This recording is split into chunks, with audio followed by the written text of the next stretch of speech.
So performing next, Ning and the letters of apology to the motherland.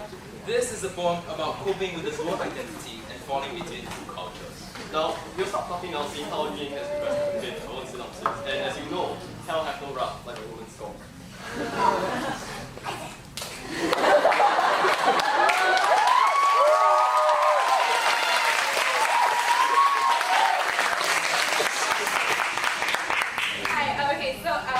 Basically my poem needs a little bit of context. I'm going to give you that context.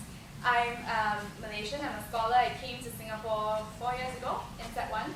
And basically my country has been in the news for a number of things.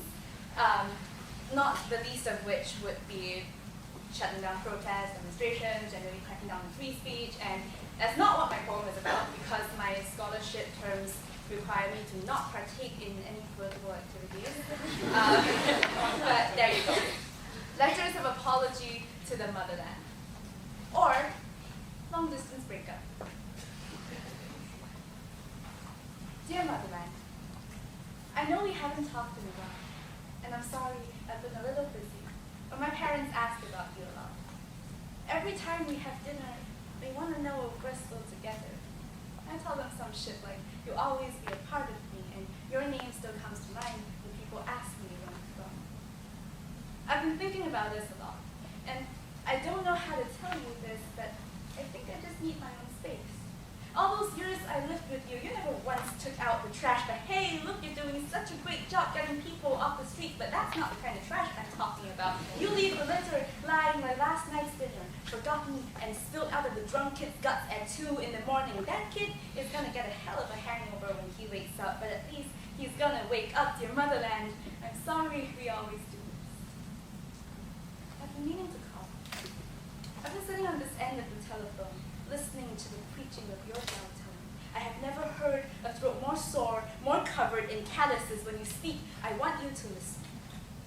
To the scratching at the back of your voice, that is the clawing of the people up your slippery windpipe trying to find a foothold in your slope. You have swallowed us whole. I am sorry, we always do this. It's not you, it's me. Actually, it kind of is you, but it's also me. I know I stopped asking how you've been, and I know I stopped telling you I miss you, and I know that between the two of us, I have always been the one running towards the sun, and you have always been the streetlight on the corner of some shady chicken rice shop bank that pull me back into the shadows for a kiss. But I'm sorry, a pool of light at our feet and the heavenly smell of chicken rice just isn't that romantic when you've got litter lying in the streets and a girl getting mucked. I'm not saying you're not enough. I'm just saying that we started off on the same end of the rainbow.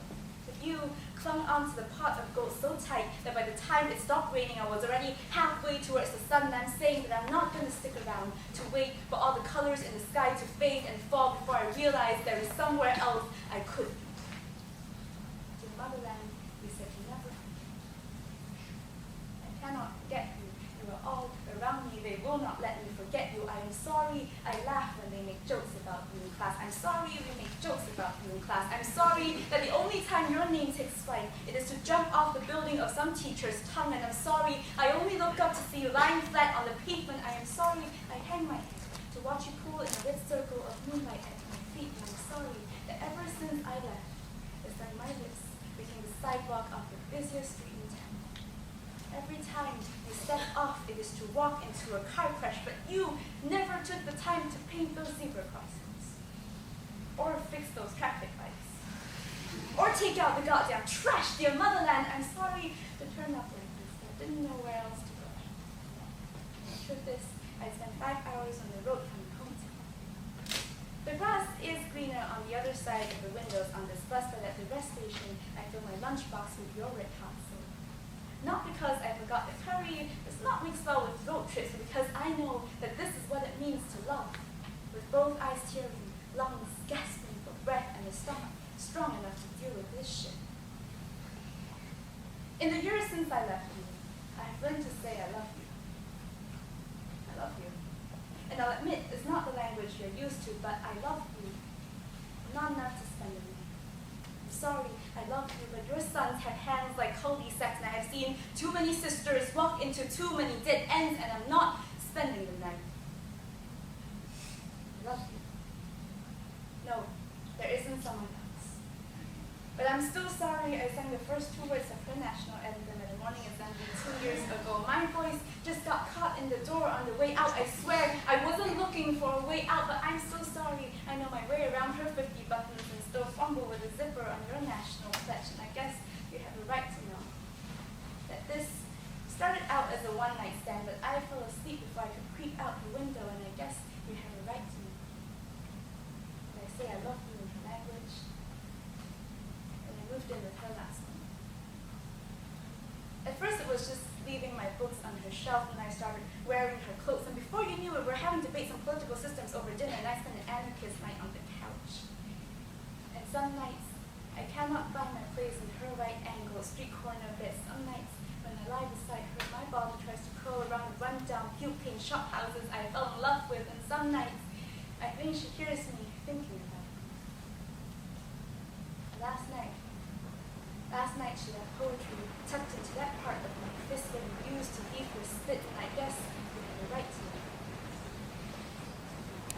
Dear Motherland, I'm not breaking up with you over the phone. I'm just saying that this conversation feels like 5 hours on the highway. I keep seeing signboards and exit posts and speed limits that can't put how cold and how fast I am losing you, and I lost my ticket, and I never know where I am, and I forgot which side of the causeway I am facing, so I guess you just have to see who hangs around.